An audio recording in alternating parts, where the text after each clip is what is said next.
But I did want to take a moment to remind some of my colleagues about a document called the U.S. Constitution, and specifically the First Amendment of that Constitution.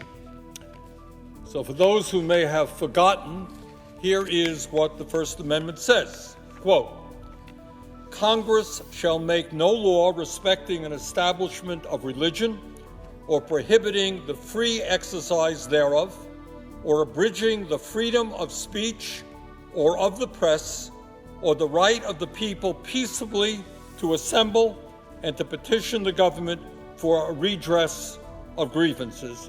End of quote. First Amendment to the Constitution of the United States.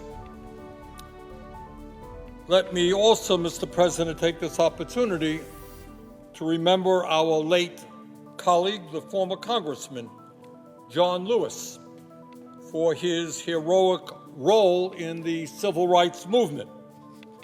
Now, I know it's very easy to heap praise on Congressman Lewis and many others decades after they did what they did, but I would remind my colleagues that Mr. Lewis, later Congressman Lewis, was arrested 45 times for participating in sit-ins, occupations, and protests. 45 times for protesting segregation and racism. I would also remind my colleagues that the lunch counter protest at Woolworths and elsewhere, which helped lead to the desegregation of the South and the ending of apartheid in the United States, were in fact sit-ins and occupations where young black and white Americans bravely took up space in private businesses, demanding an end to the racism and segregation that existed at that time.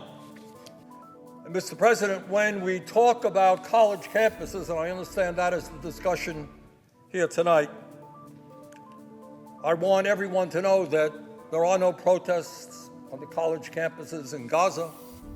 Nobody is feeling discomfort. You know why?